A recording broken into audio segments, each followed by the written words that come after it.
Es un gusto para mí estar con ustedes de nuevo, saludar a algunos que ya conocía, a algunos de otro país y a muchos muchachos y hombres que no conocía. No quiero decir nuevos, pero que no conocía o que no me acordaba. Estoy asombrado, es lo primero que voy a decir, por las instalaciones. Qué bonito y qué bueno, qué bueno, qué bueno, porque es importante tener instalaciones así para que la iglesia se reúna y la iglesia crezca, y también para retiros así de hombres, de mujeres, conferencias. Qué bueno, me alegra muchísimo. La última vez que yo vine, entraba por la entrada de allá del costado, ¿no? Y quedé sorprendido. También sorprendido por ver en esta mañana de sábado, no, sábado, este, un buen número de hombres, siervos, hermanos, siervos del Señor aquí reunidos, como para pasar toda la jornada, retiro de hombres. Qué bueno, qué bueno. No veo bien la hora, ¿eh? Eso es un riesgo, porque podemos, no la veo, no la veo. También es un gusto, una alegría volver a ver a Eduardo Buldain, sus colaboradores, y Matías. Como dijo Eduardo, tenemos una historia antigua que vivíamos en monte. ¿Eh? Este, Nosotros tenemos una foto, digo nosotros, mi señora y yo, con Matías en brazos, Matías bebé. ¿Eh? Y Matías ya hace como 10 años que sos pastor. ¿Eh? 15 años pastor. Mire usted, y ahora ya está casado con niños y todo. Bueno, los años pasan, muchachos. No es una novedad, pero a veces no nos damos cuenta. Pasan en serio, pasan en serio. Y pasan rápido. Cuando uno es jovencito o adolescente, quiere que los años pasen rápido, quiere encontrar novia, quiere casarse, quiere esto, quiere hacer planes, quiere. Y parece que va todo lento, pero después alguien aprieta el acelerador y los años pasan cada vez más rápido. Tengo 67. No estamos tan viejitos y tan arruinados, gracias a Dios, pero se siente, se siente. Y es un honor entonces, un honor. Ahí le estuve mandando unas fotos a mi señora, de ahí afuera, ustedes cantando, y mi señora está sorprendida también, les envía saludos. Ahí Matías, mirá, ahí está mi señora. ¿Mm? Se dejó de teñir en pandemia, no se tiñe más, ahora es blanca en canas y nos ahorramos unos pesos. Bueno, bueno, mi señora dice, no digas esas cosas, pobre. Bueno, un gusto, hermanos. Yo los felicito, los animo, los aliento a seguir adelante, servir al Señor. Ahí Eduardo habló de conferencia misionera. El hermano que me traía en el Uber, pastor de Oro Verde, ¿dónde está? A ver, hermano. Ahí está. Me contaba, son 13 iglesias, Matías, 13, 13. Y también me contaba de algunas iglesias de ustedes en México y Perú. Por México estuve, voy a volver ahora, anduve por Querétaro, pero no estuve con Damián, no estuve con él, estuve con otro, Joel Salazar y otro. Y yo me alegro tanto como ustedes han crecido, siguen perseverantes en los problemas de la vida, porque no ha sido fácil.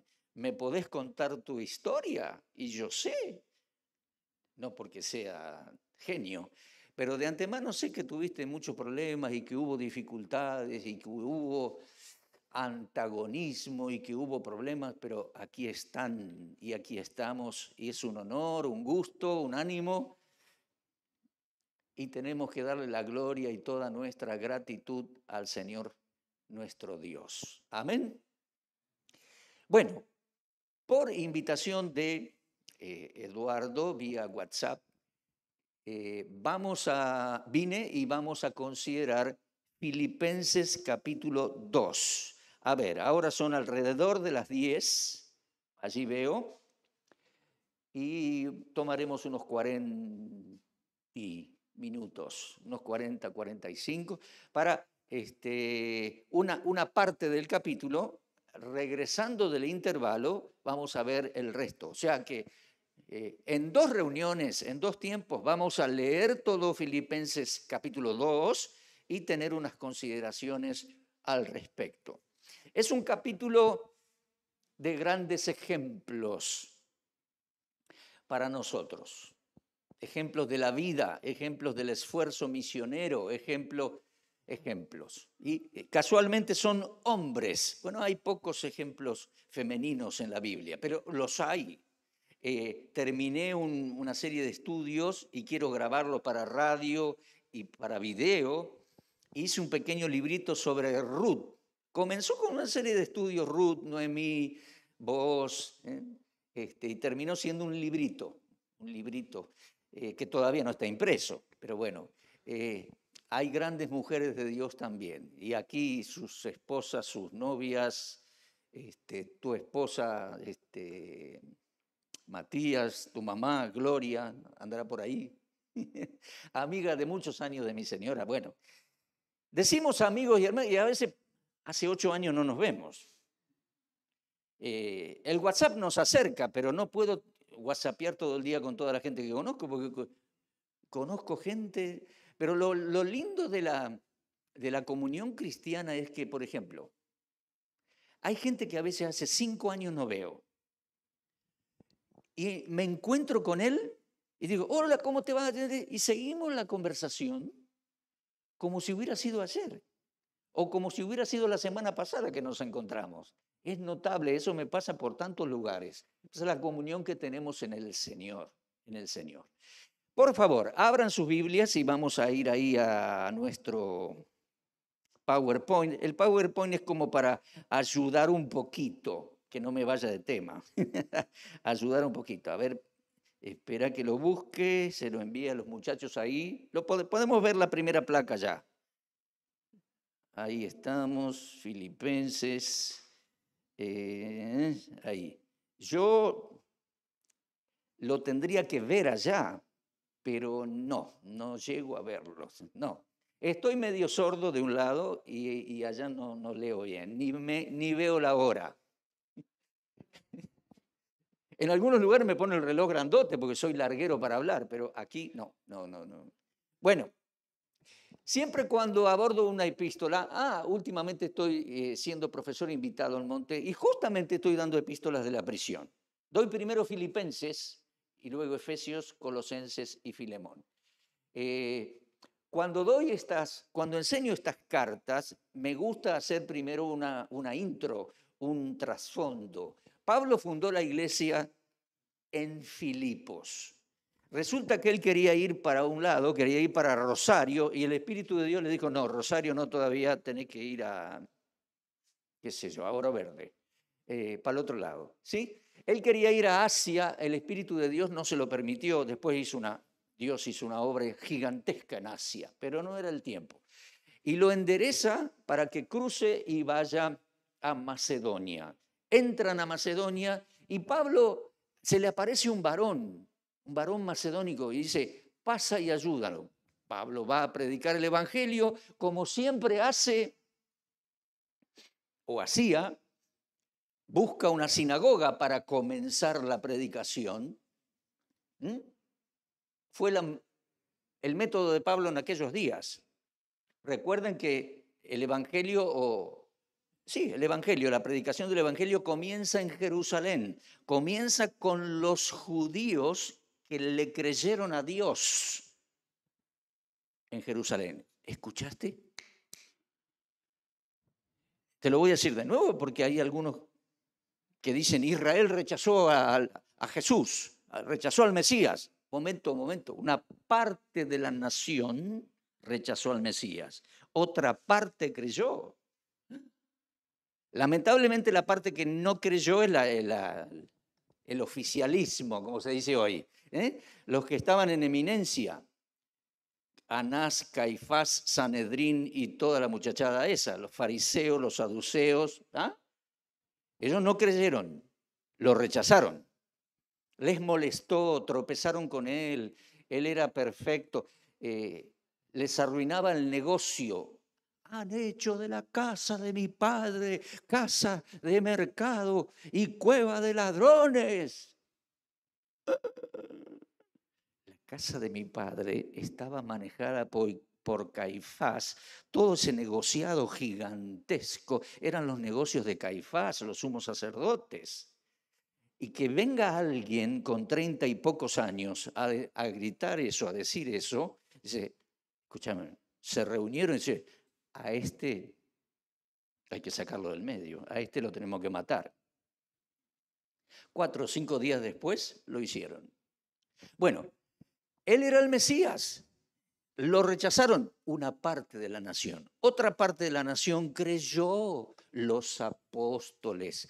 Inclusive los judíos nos escribieron el Nuevo Testamento, Mateo, Marcos, Lucas, Juan. ¿Se da cuenta? Creyeron. Comenzó la predicación en Jerusalén a judíos.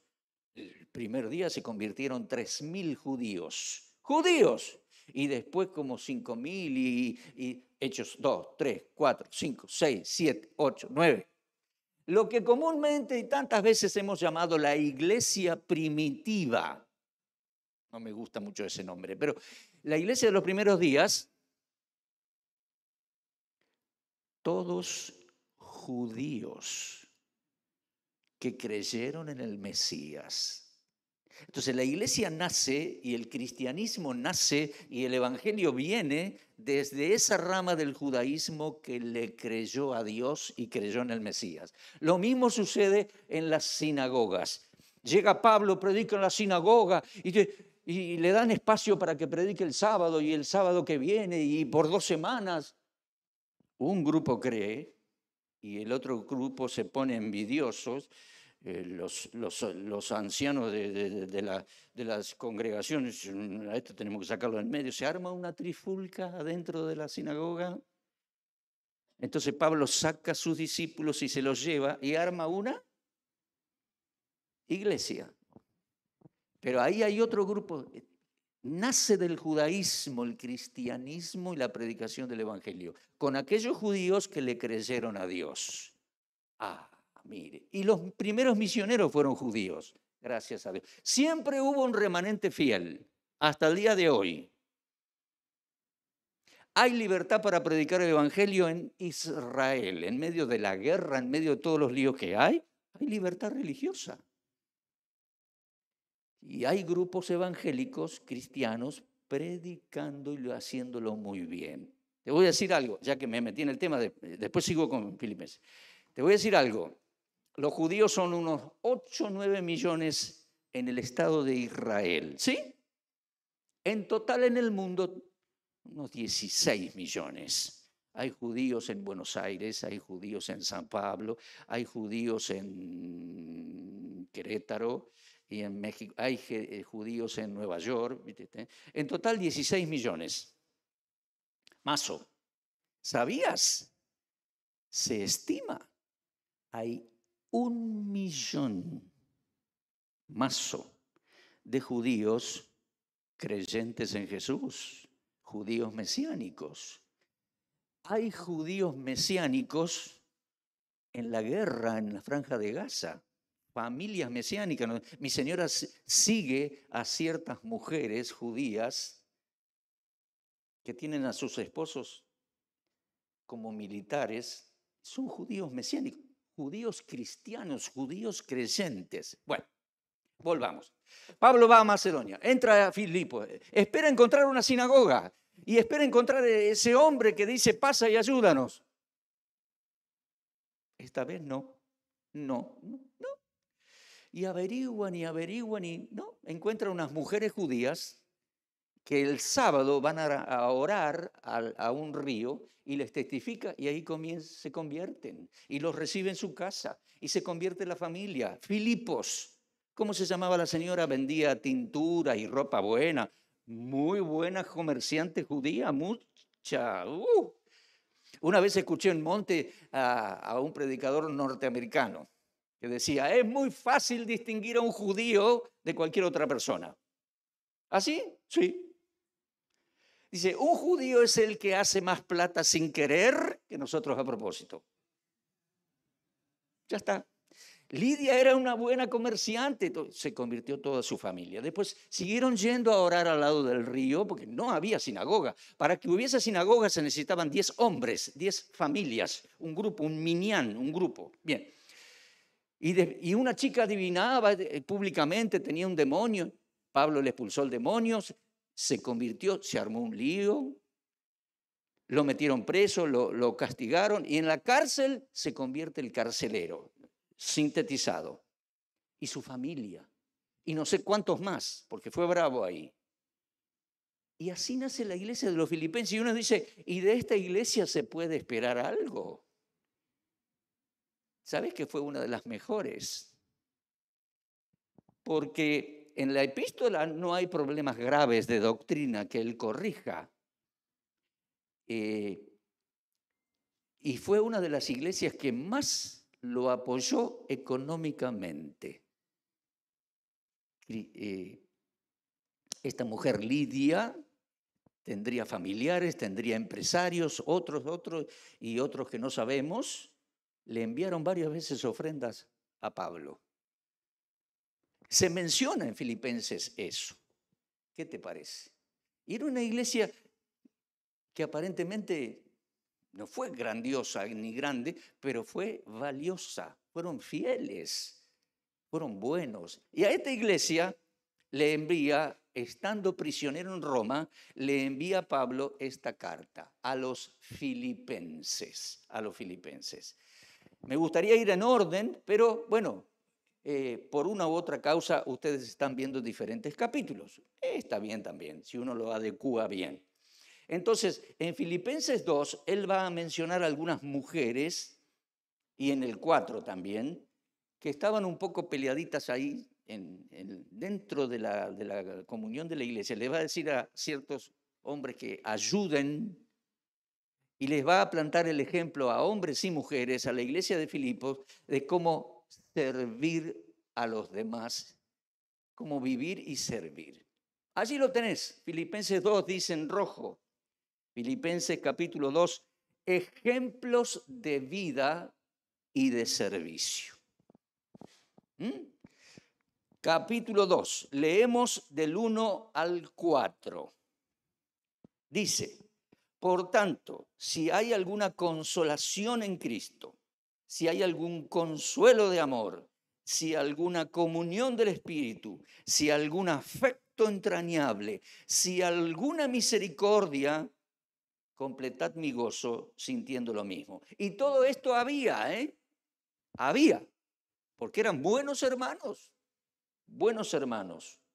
Y yo creo que todo esto debe estar y haber entre nosotros. Es muy bueno esta comunión. Dice, si hay una consolación, la palabra consolación tiene que ver también con motivación, con aliento, con confortación. Si hay algo, dale. Si hay comunión, dale. Un afecto entrañable tiene que haber entre nosotros. Sí. Si hay alguna misericordia, completen. Vamos a añadir, vamos a completar. Completen mi gozo sintiendo lo mismo, teniendo el mismo amor, unánimes, sintiendo una misma cosa. Nada hagáis por contienda o por vanagloria. Antes bien, con humildad, estimando cada uno a los demás como superiores o prioritarios a él mismo. No mirando cada uno por lo suyo propio, sino cada cual también por lo de los otros. Sí que tenemos que cuidar lo nuestro propio, nuestro hogar, nuestra familia, nuestros hijos, nuestro sustento. Sí, no quiere decir que no, por eso dice el también. Lo vuelvo a leer. No mirando cada uno por lo suyo propio, sino cada cual también por lo de los otros. Sí, el Señor nos plantó el ejemplo para la vida. La vida es una experiencia de ayuda y de servicio al prójimo. Servimos a Dios, tenemos comunión con Él, le alabamos, le adoramos, le admiramos, le servimos, pero ese servicio también se manifiesta en servir al prójimo. Y digo prójimo es el que está próximo. Familia, familiares, vecinos, bueno, también obra misionera, el barrio, allá, tantos lugares. Sí, servir al prójimo, al ser humano cercano.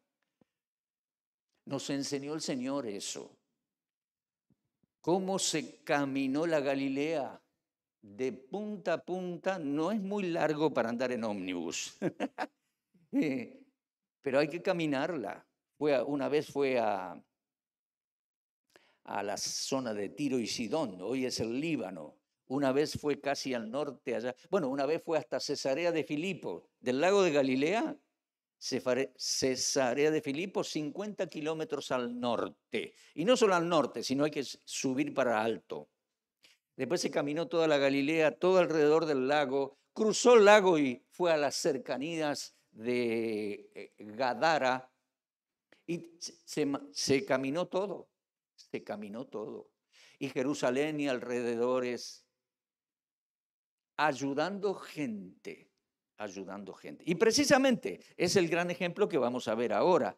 Allí tenés en la placa que si la quieren a esta placa, es muy sencillo, pídansela al hermanito de los controles o pásenla por WhatsApp, ya está, no hay problema. Y ahí dice, ya tenemos comunión, amén.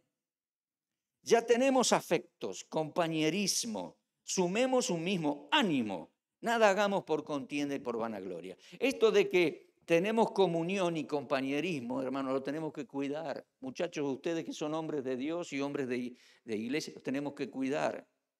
El Señor nos dejó una gran lección cuando lavó los pies a sus discípulos. ¿Sabes que tenemos que lavarnos las patas? No literalmente, porque yo sé, mira, yo traje una mediecita limpita, no necesito que nadie me lave los pies. Pero en aquel momento sí, y nos dejó una lección. ¿Cuál es la lección? Ustedes ya están limpios, le dijo el Señor. Porque Pedro dice, no, está bien, Señor, lavame todo. No, ya están limpios por la palabra, pero lavate la mugrecita del diario caminar. Y no solamente lavate, sino lavémonos unos a otros. ¿Qué significa? Perdonarle al hermano la mugrecita diaria. Porque todos los pecados y todo lo grosso y lo grosero y lo grande ya fue perdonado. ¿Comprendés? Ahora, perdonémonos unos a otros la mugrecita diaria del diario caminar. Eso significa. Mugrecita diaria, sí. Tu fastidio. Ay, mira cómo No, él siempre habla así, ¿viste? No, ya no me lo banco. No, el fastidio, la molestia, esa mugrecita diaria, esos pecaditos, si me permiten la palabra, diario, eso tenemos que perdonarnos. Y el Señor se lo enseñó a sus discípulos. Porque eso puede ser, si no lo lavas diariamente, si lo amontonás, puede transformarse en rencor, en fastidio grande, en distanciamiento, y eso no tiene que ser así. Entonces terminamos divididos por pavadas.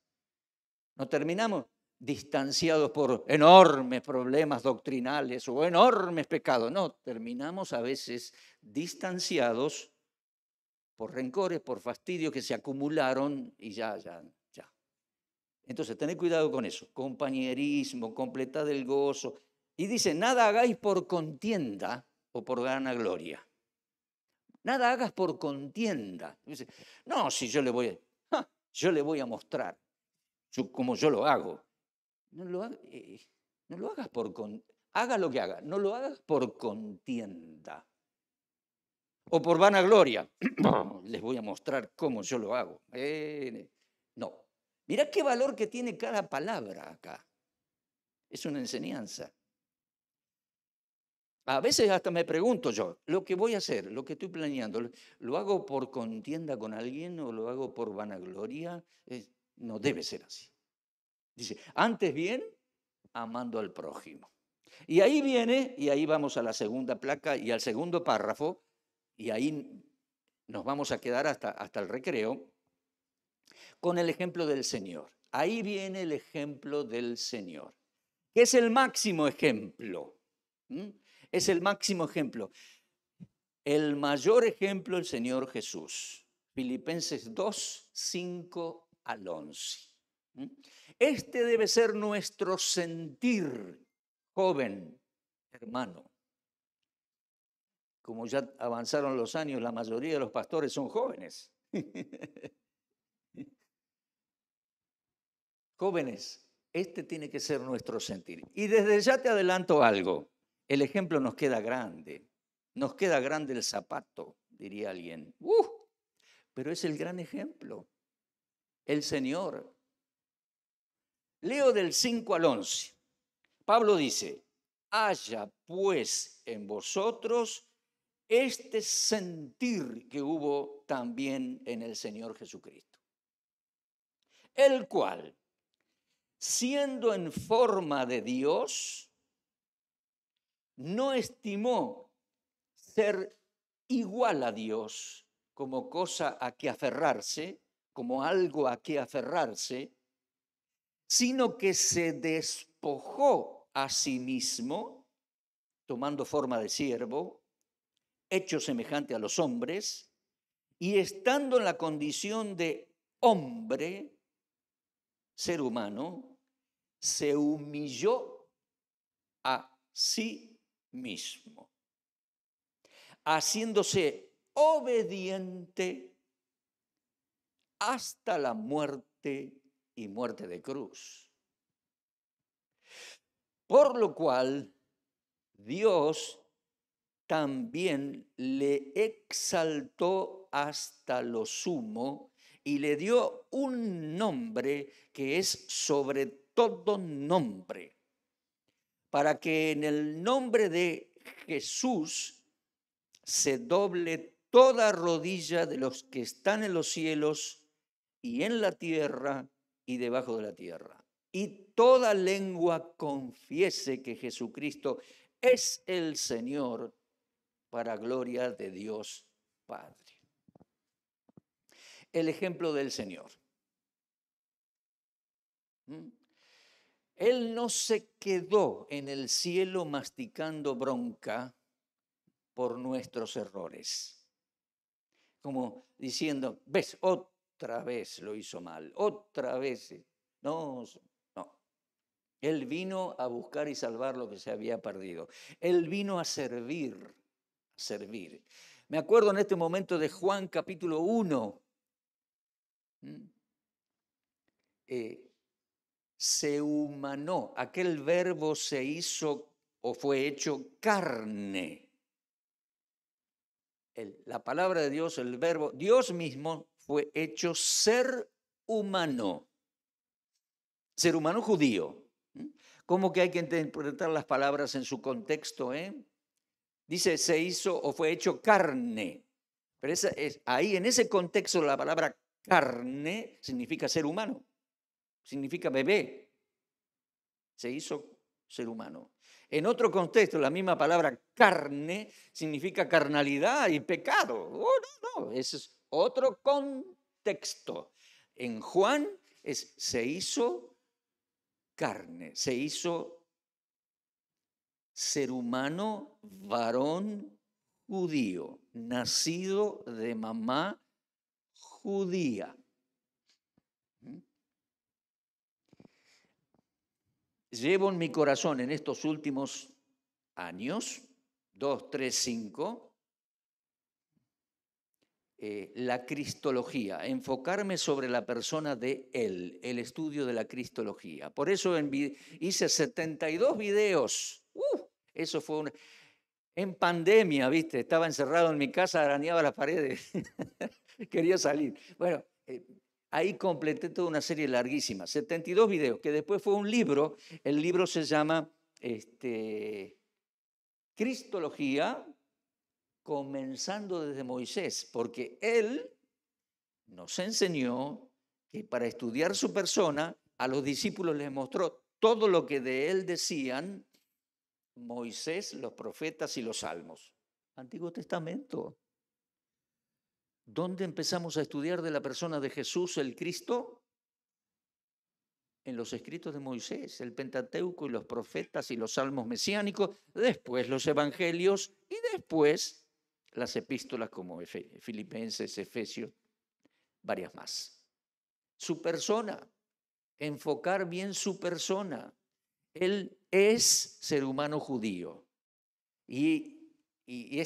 Cuando ascendió al cielo, desde el Monte de los Olivos, los ángeles dijeron, este mismo Jesús que fue tomado de vosotros al cielo, este mismo regresará como le habéis visto ir al cielo. El mismito.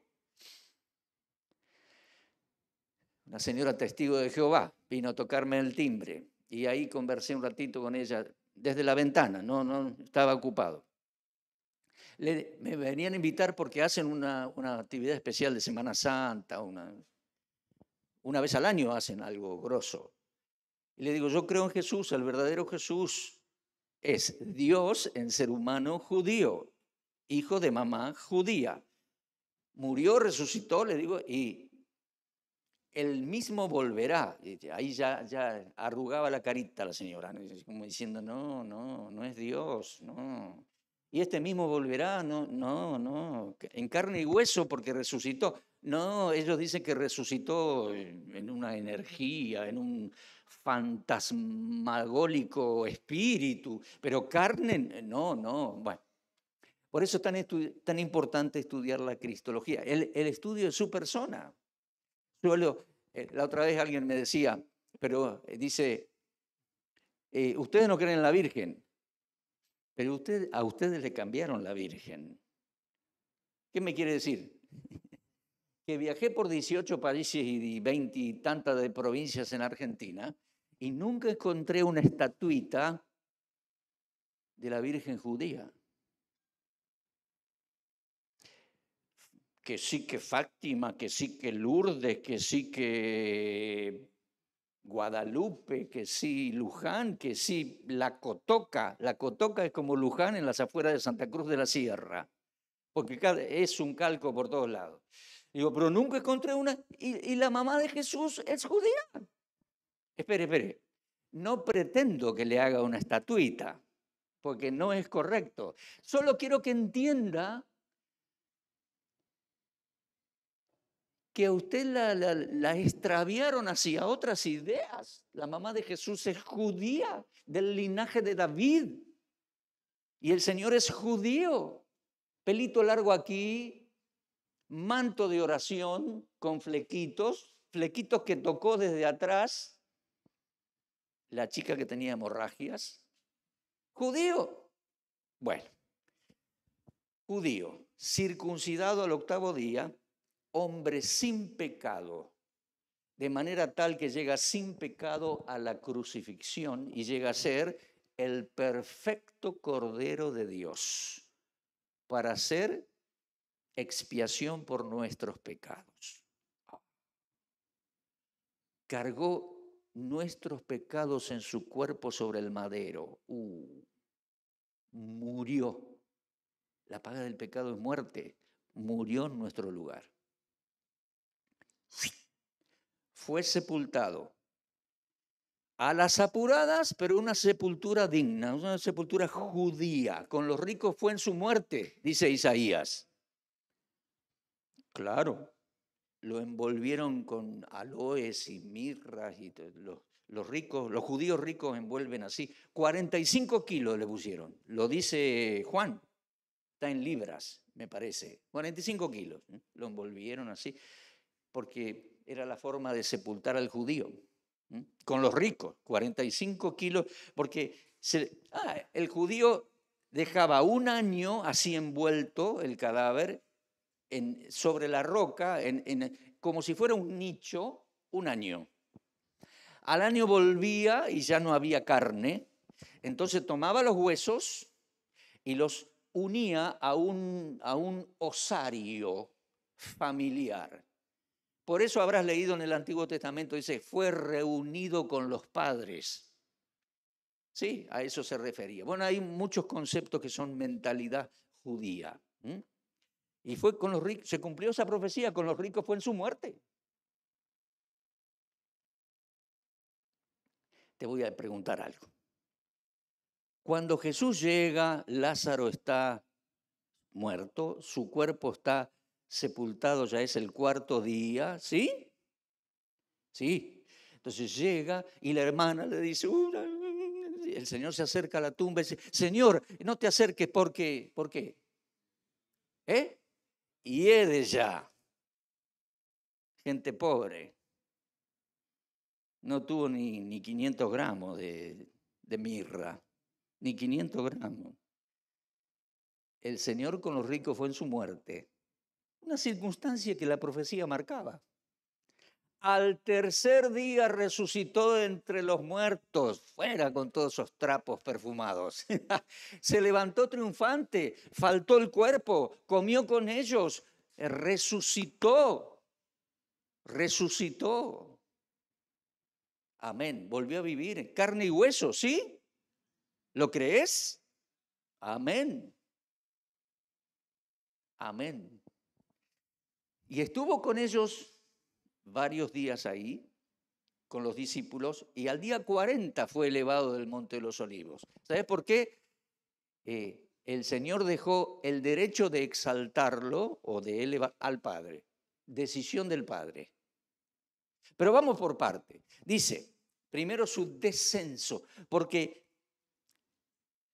debemos considerar la frase de manera sencilla y no me pidan mayores explicaciones. Dios desciende, la segunda persona de la deidad, desciende y se vincula su naturaleza divina con su naturaleza humana y llega a ser un ser humano, Dios hombre, judío. Hasta ahí te lo explico, no me pidas más explicaciones. Es grandioso, pero yo no te lo sé explicar. Bueno, sé lo que es Dios y ser humano judío, impecable. Ahí está. ¿Estamos? Bien. Él no estimó, estamos hablando de servicio y que Él es el mayor ejemplo, no estimó quedarse en el cielo cómodo, criticando a los pecadores porque no se portan bien en el planeta Tierra. No estimó ser igual a Dios como algo a que aferrarse. Dice que Él era en forma de Dios y esa palabra forma en griego es morfe, es forma externa. Dejó la forma externa de Dios allá en los cielos, que tampoco te lo puedo explicar, pero estaba rodeado de querubines, de gloria, de magnificencia. Dejó esa forma externa de Dios y sin dejar de ser Dios, se humanó, tomó la forma de ser humano. No solo la forma externa, es ser humano y es Dios ser humano. Igual a Dios como se despojó a sí mismo de aquella gloria que tenía, se vació de aquello y se hizo ser humano. Fue hecho ser humano. Qué grandioso, ¿no? Y qué grandioso que Dios pueda hacer eso. Es grandioso que nos haya creado. El ser humano es una creación magnífica. Cuerpo, alma, espíritu. Sí, tenemos alguna arruga, alguna enfermedad, algún achaque. Nos envejecemos y morimos. Sí, pero la muerte es producto del pecado. Pero el ser humano como creación es una máquina magnífica. Es extraordinario. Permitime la palabra máquina, qué sé yo cuál palabra usa, una persona magnífica, a tal punto que Dios se hace hombre, y no es indigno eso, porque el hombre fue creado a la imagen y semejanza de Dios, Él se humana. Ahora, estando en la condición de humano, no viene acá a decir, muchachos, aquí estoy, soy el Dios creador. No, viene viene prudente, viene respetuoso, viene lleno de gracia y de bondad y de verdad. Viene lleno de gracia. Yo doy gracias a Dios que el Señor descendió del cielo lleno de gracia. Porque si no hubiera empezado a decir, pero no te dije lo que tenés que hacer y no lo hiciste, será posible. No, otra vez. Yo ya no va más, ya no. ¿Así habló? No, eso es un hablar amargo, legalista, exigente. No, el Señor vino lleno de gracia y de verdad, llamando pecado a lo que es pecado, pero lleno de gracia para con el pecador.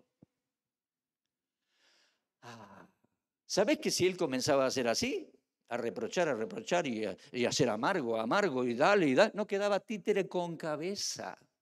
¿Entendés ese dicho argentino? No quedaba uno. Porque si nos empieza a reprochar todo lo malo, no queda uno. Sin embargo, él respetó y amó a los seres humanos. Respetó a la señora samaritana, que había tenido 5 maridos y todo eso. Él la respetó.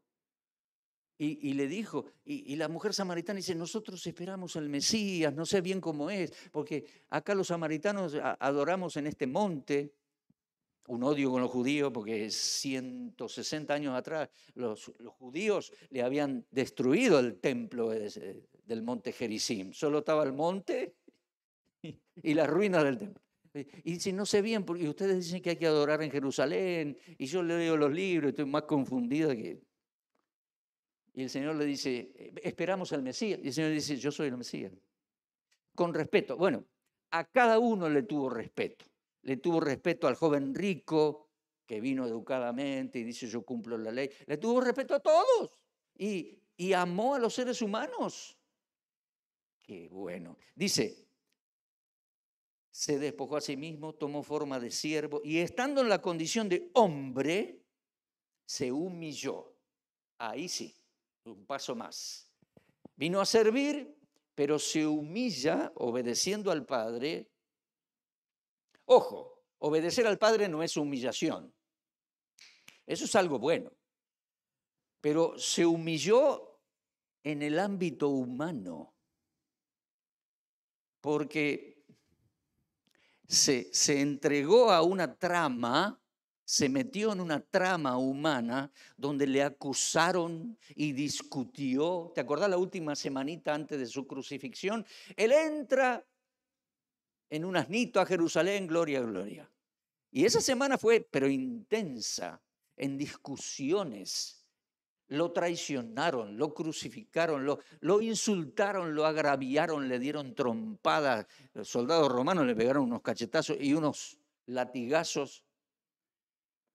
Se humilló en medio de ese ámbito. No quedaba otra, no es que se humilló para cumplir la Escritura. Sí, iba a cumplir la Escritura, pero se humilló porque en el ámbito humano no había otra. Se cayó la boca ante Caifás, ante su arrogancia y su corrupción. Se cayó la boca. ¿Qué iba a decir? Es como en las películas, ¿viste? Agarran a uno y dice, le ponen las cadenas, las esposas acá, y dice, no diga nada, porque todo lo que usted diga va a ser tomado en su contra. Claro. ¿Sabés por qué delante de Caifás vestido con las vestiduras sacerdotales, lo provocaba a él? El Señor estaba atado. Lo provocaba para que hiciera algún incidente. Estaba toda la patota de Caifás en el patio de Caifás, y él lo provocó. Trajo testigos falsos. Y dijeron, este hizo esto. No daba. Al último dice, ¿eres tú el Cristo, el Hijo del bendito? Y el Señor dice, sí, yo soy.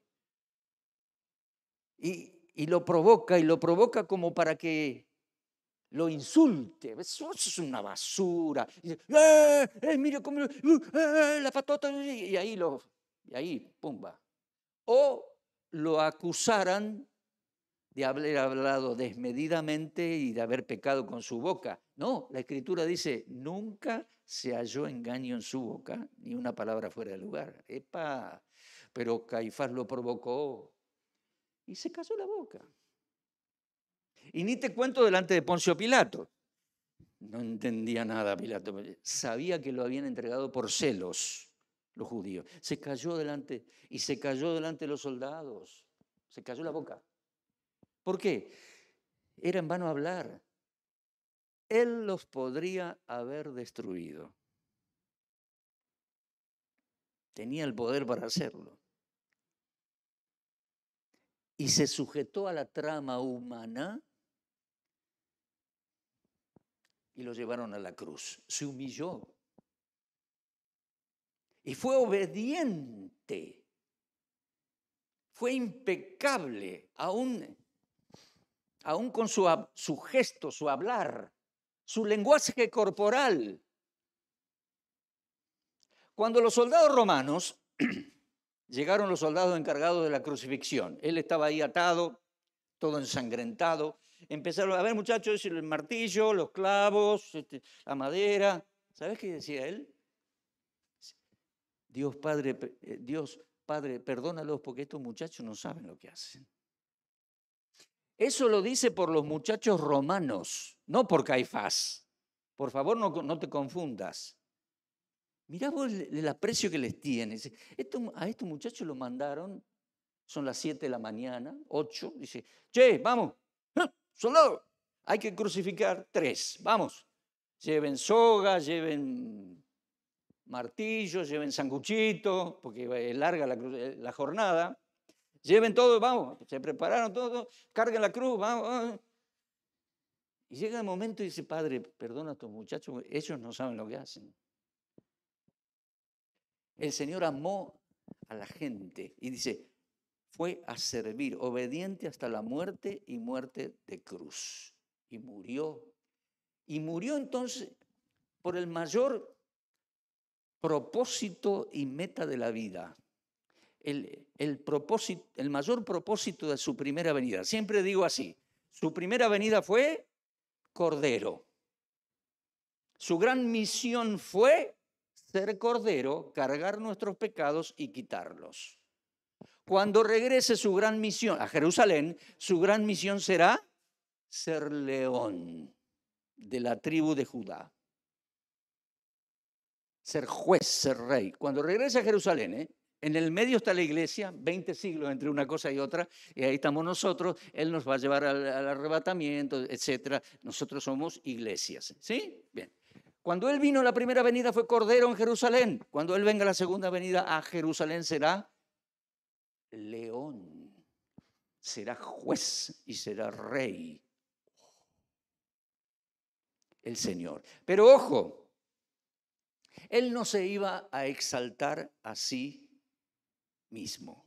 A sí mismo no lo iba a hacer. ¿Te acordás esa noche antes de ir a Getsemaní? Juan 17, Él ora así. Padre, la hora ha llegado. Glorifícame para contigo con aquella gloria que tuve contigo antes de que el mundo fuese. ¿Lo escuchaste? Los discípulos dicen, ¿viste lo que dijo? Sí, ya estoy anotando acá, dice Juan. Glorifícame para contigo. Claro, ¿sabe qué significa eso?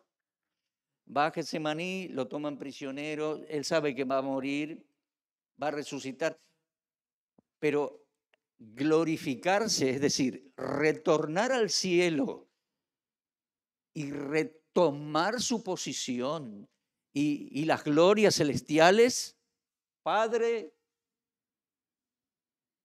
lo dejo en tus manos. Te corresponde a ti.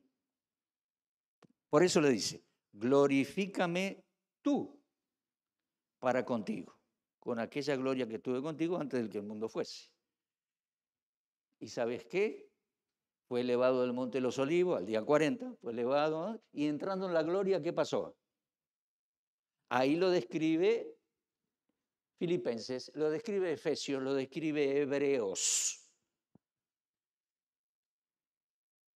Fue exaltado hasta lo máximo. máximo. Exaltado es elevar en honor, en autoridad, en dignidad. Fue exaltado hasta lo máximo, sobre todo nombre y potestad que ese nombre, el Padre lo hizo. Acá lo dice. Por lo cual, versículo 9, por lo cual Dios lo exaltó. Sí, Dios, no se exaltó a sí mismo. Dios.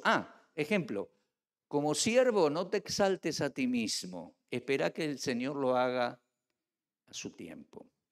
Lo exaltó sobre todo nombre, el nombre de Jesús, toda rodilla se doblará para la gloria de Dios Padre.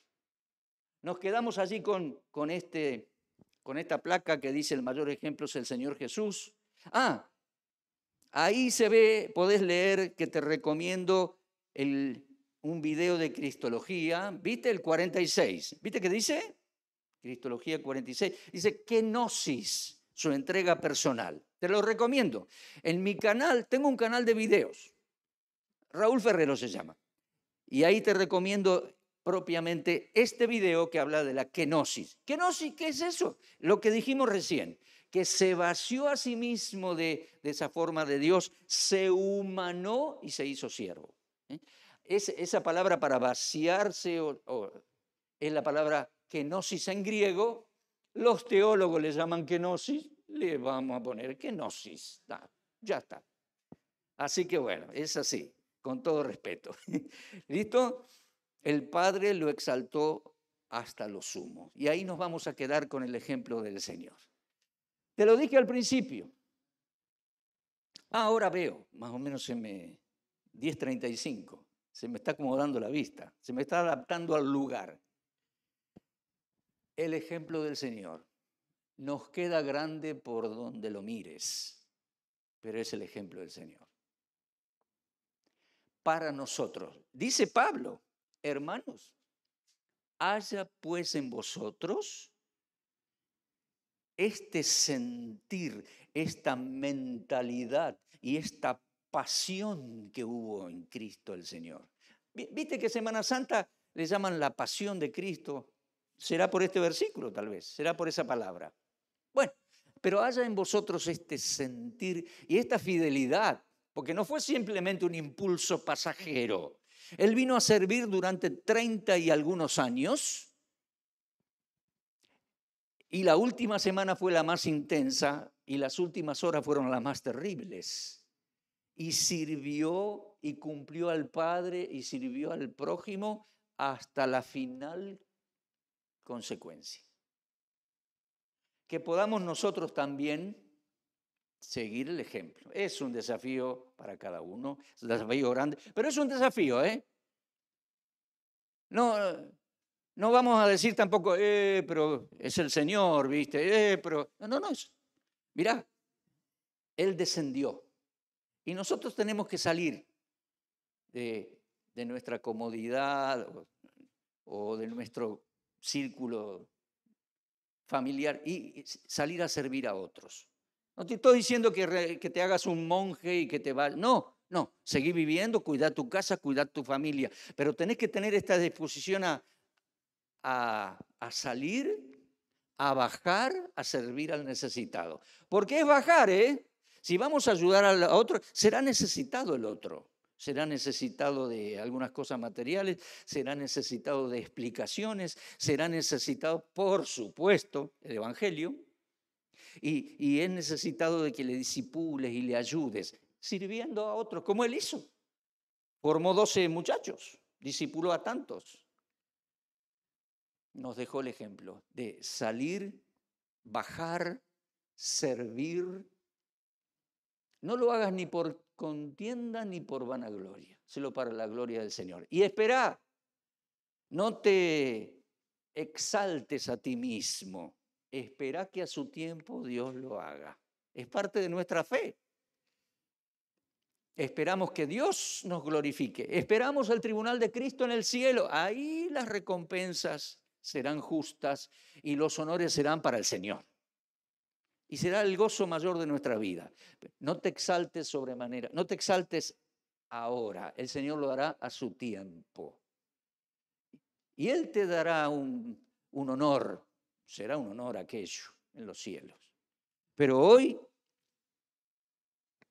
el gran desafío es servir, ayudar, cuidar, discipular, enseñar, por supuesto, predicar el Evangelio, aprovechar oportunidades, inventar oportunidades para predicar el Evangelio y también hacerlo en forma personal. El Señor nos dejó el ejemplo. Luego del intervalo veremos el ejemplo de otros hombres. Pablo, Timoteo, Epafrodito, que sirvieron al Señor en la obra misionera y en las iglesias. Oremos. Dios, te damos gracias por este texto que Pablo escribió en una cárcel en Roma, dirigiéndose a los cristianos en Filipos. Es como si la hubiera escrito a nosotros. Tenemos diferencias, algún roce interno, alguna pelea. Tenemos que tener afecto fraternal, misericordia, lavarnos los pies del diario caminar unos a otros, amarnos, perdonarnos, apreciarnos. Y gracias por el máximo ejemplo, la persona del Señor, que cumplió una misión extraordinaria y única: cargar nuestros pecados y morir en lugar nuestro como cordero. Pero paso a paso cumpliendo esa misión, desde el pesebre hasta la tumba, 30 y algo de años, paso a paso nos dejó el ejemplo a seguir. Ayúdanos a seguir sus pisadas, Señor, a servirle a Él, por amor a Él y por amor a la gente. Gracias por este texto, este ejemplo, la bendita persona del Señor. Gracias por este tiempo, esta convocatoria con hermanos, pastores, siervos del Señor. Gracias. En nombre de Cristo, gracias, lo pedimos. Amén.